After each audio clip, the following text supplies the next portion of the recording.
इस कहानी की शुरुआत में ये दिखाते हैं कि इरफान खान कनाडा में रहते हैं और उनका नाम है पाई पटेल। और उनसे वहां पर मिलने एक राइटर आता है जो पिछले 2 सालों से किताब लिख रहा था और 2 सालों की मेहनत के बाद उसने पाया कि वो कुछ भी नहीं लिख पाया और उसने सब कुछ फाड़ के फेंक दिया। और अब इरफान खान के अंकल ने इस राइटर को इरफान खान के पास भेजा और ये कहा कि इरफान खान के पास एक बहुत ही दिलचस्प कहानी है और उस कहानी को सुनने के बाद तुम्हें ईश्वर पे भी विश्वास हो जाएगा। इरफान खान बोलते हैं कि ये तो मैं नहीं कह सकता कि तुम्हें ईश्वर पे विश्वास होगा कि नहीं, लेकिन मैं तुम्हें अपनी कहानी सुना सकता हूँ। वैसे मैंने रिचर्ड पाकर के बारे में कई सालों से बात नहीं की। और इसके बाद पूरी कहानी फ्लैशबैक में चली जाती है और ये दिखाते हैं कि अभी इरफान खान बहुत छोटे हैं और उनका नाम होता है पिसिन पटेल, यानी कि PISCINE पिसिन। ये नाम एक स्विमिंग पूल के नाम पर इरफान खान का रखा था, लेकिन स्कूल में सब बच्चे उन्हें चढ़ाते हैं और उन्हें कहते हैं पिसिंग पटेल, यानी कि PISSING। पिसिंग मतलब होता है टॉयलेट करना। और इस बात से परेशान होकर इरफान खान बचपन में अपना नाम पिसिन से पाई रख देते हैं और अब वो इसी नाम से जाने जाते हैं। पाई बचपन में पौंडीचेरी रहते थे और उनका जन्म एक हिंदू फैमिली में हुआ था, लेकिन पाई ईश्वर से बहुत प्यार करते थे, इसलिए वो सभी धर्मों को मानते थे, क्रिश्चियनिटी, इस्लाम, हिंदू, सबको। पाई चर्च भी जाता, नमाज भी पढ़ता और ईश्वर की आराधना भी करता। और इन सब चीजों में पाई की माँ उसे हमेशा सपोर्ट करती। वो कहती कि ये अपने सवालों के जवाब ढूंढ रहा है और इसको इसके जवाब जरूर मिलेंगे। हालांकि इस चीज में पाई के पिता उसे सपोर्ट नहीं करते, बल्कि वो उन्हें ये समझाते हैं कि धर्म अंधकार है और इसमें कुछ नहीं रखा। यहाँ पौंडीचेरी में पाई के पिता का एक जू होता है, यानी कि चिड़ियाघर, और उस चिड़ियाघर में बहुत ही खूबसूरत बहुत सारे जानवर होते हैं और इन्हीं जानवरों में एक बंगाल टाइगर भी होता है जिसका नाम होता है रिचर्ड पाकर। हालांकि रिचर्ड पाकर उस शिकारी का नाम था जिसने इस टाइगर को पकड़ा था। जब ये टाइगर छोटा था तो ये नदी के किनारे पानी पीने आता है और वो शिकारी इसको पकड़ लेता है और इसका नाम रखता है थ्रस्टी।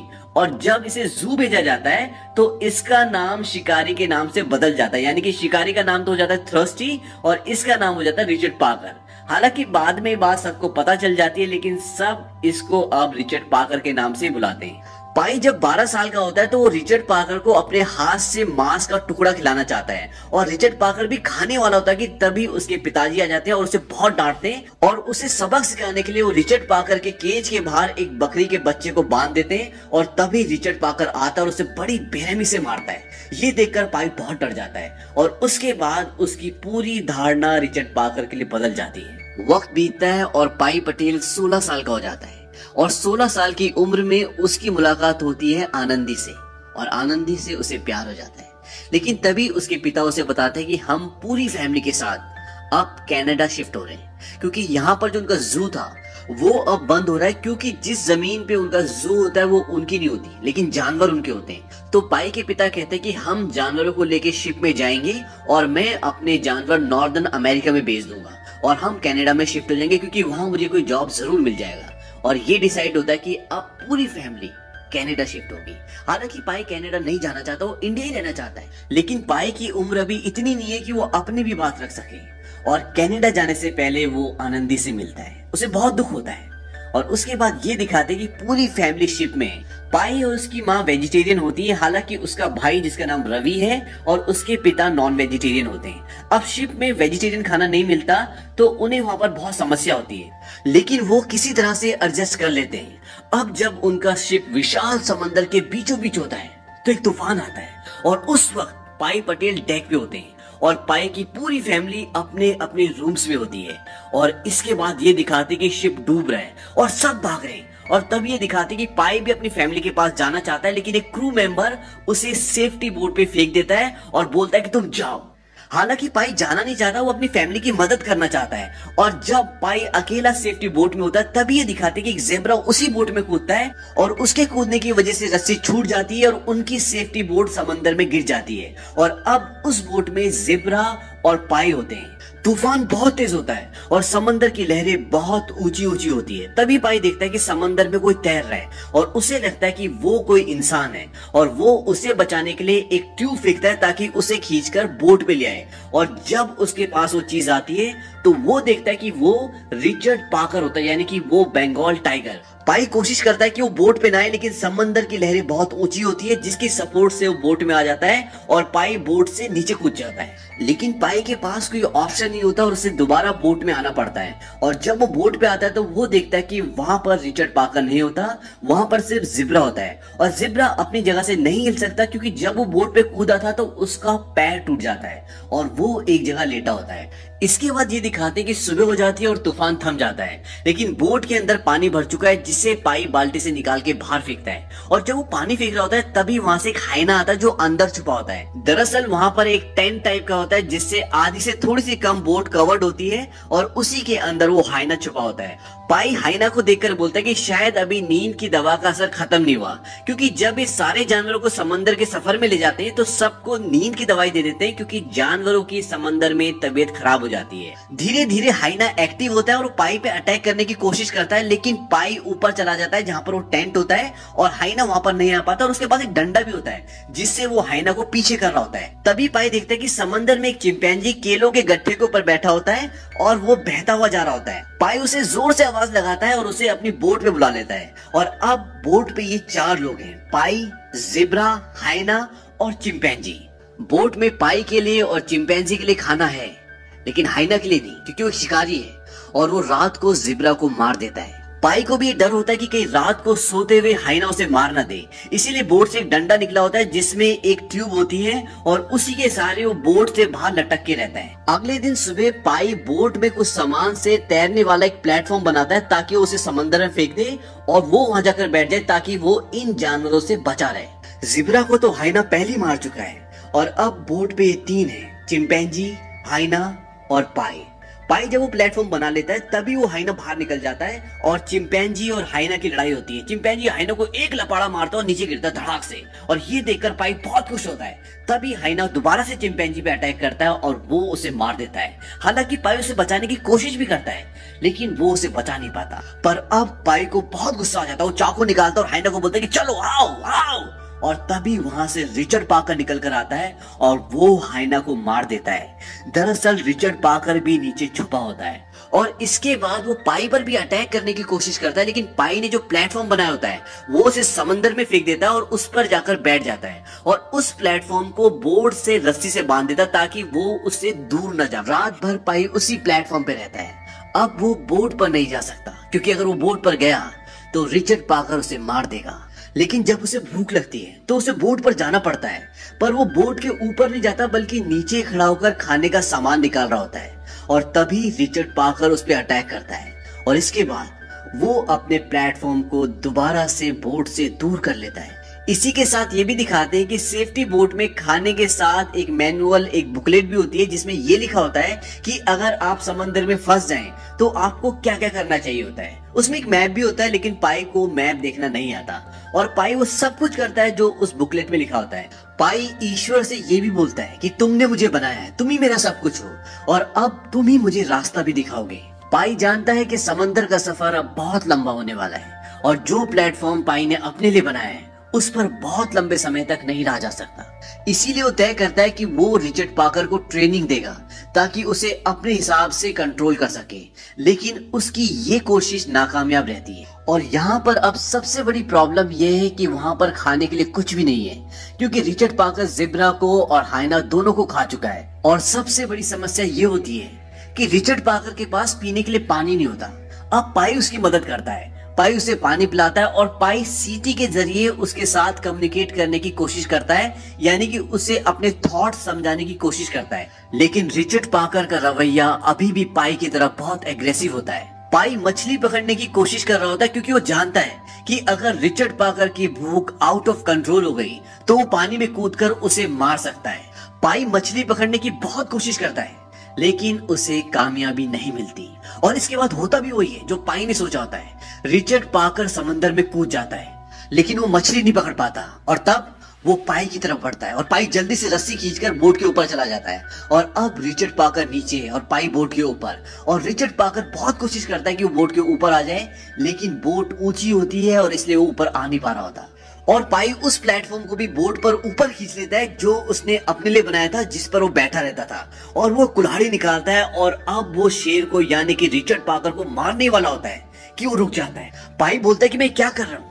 उसके बाद वो अपना प्लेटफॉर्म दोबारा समंदर में डाल देता है और एक फट्टा बोट से लटका देता है, जिसका सहारा लेकर रिचर्ड पाकर बोट में दोबारा वापस आ जाता है और पाई दोबारा से अपनी उसी जगह पर चला जाता है। अब पाई रिचर्ड पाकर को बोट पे तो ले आता है, लेकिन भूखा क्या, वो अभी भी भूखा है। पाई तो बिस्किट खा लेता है, लेकिन रिचर्ड पाकर के लिए कुछ भी नहीं है। तब पाई एक मछली पकड़ता है जो काफी बड़ी होती है और उसे कुल्हाड़ी से मार देता है। उसे मारने के बाद वो बहुत रोता है, क्योंकि वो एक शाकाहारी है और वो किसी भी जीव हत्या के खिलाफ है। लेकिन इसके अलावा पाई के पास और कोई ऑप्शन नहीं होता। वो बोलता है थैंक यू भगवान विष्णु, मछली के रूप में आकर हमारी जान बचाने के लिए।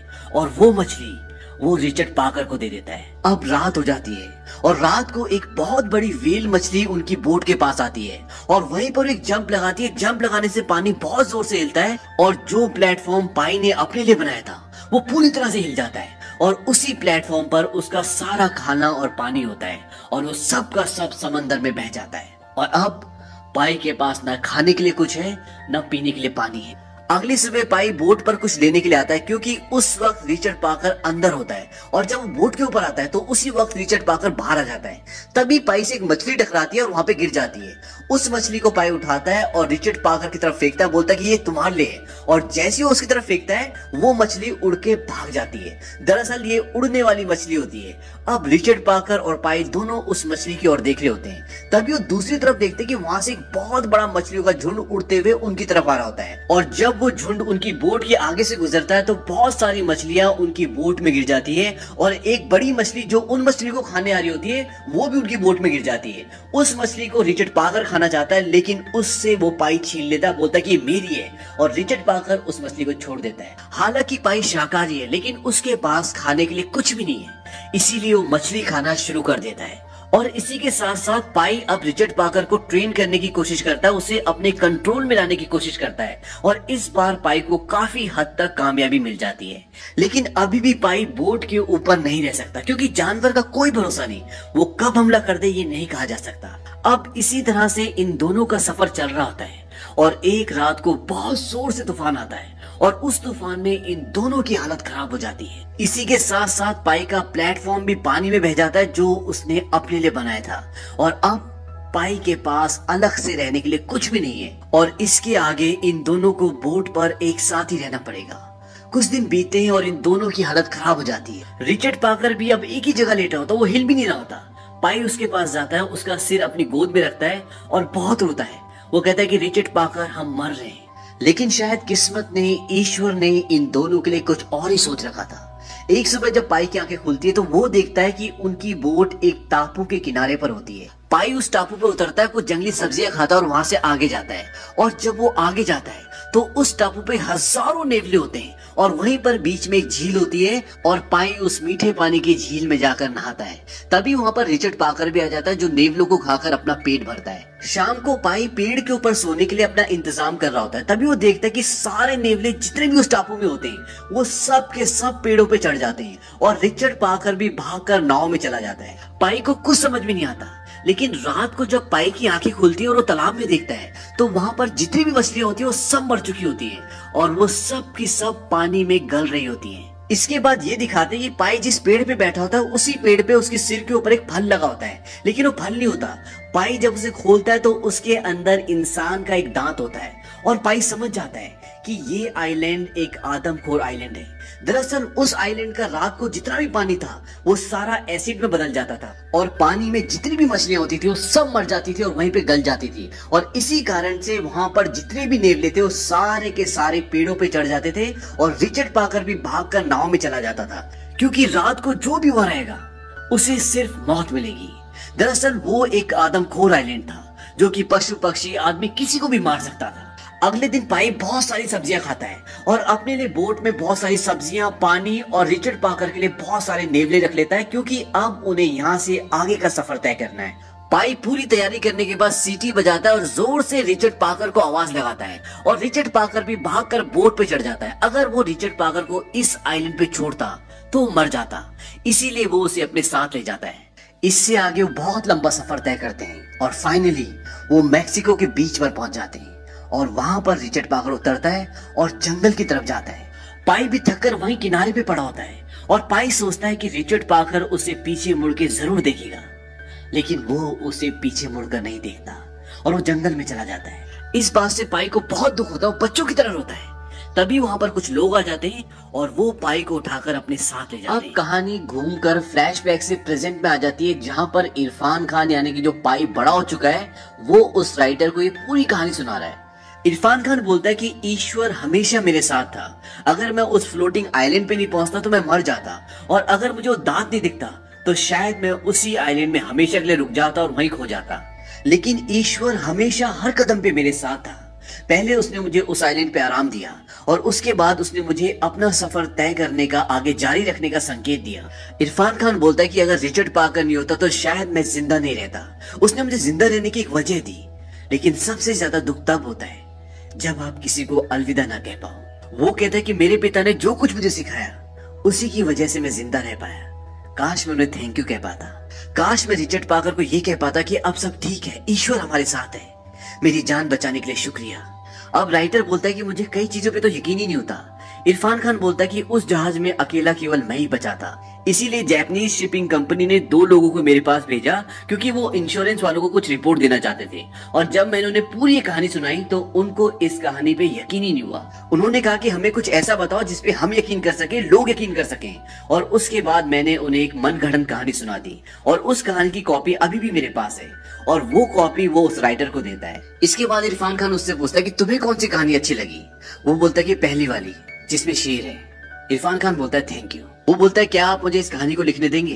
इरफान खान बोलता है क्यों नहीं, मामा जी ने इसीलिए तो आपको यहाँ भेजा है। इसके बाद इरफान खान की फैमिली आ जाती है और वो उसे अपनी फैमिली से मिलवाता है। इरफान खान की शादी हो चुकी है, उसका एक बेटा एक बेटी है और अब वो अपनी जिंदगी में खुश है। हालांकि इरफान खान ने अपनी पूरी फैमिली को उस दुर्घटना में खो दिया था, लेकिन जिंदगी चलते रहने का नाम है। और इसी के साथ ये फिल्म खत्म हो जाती है।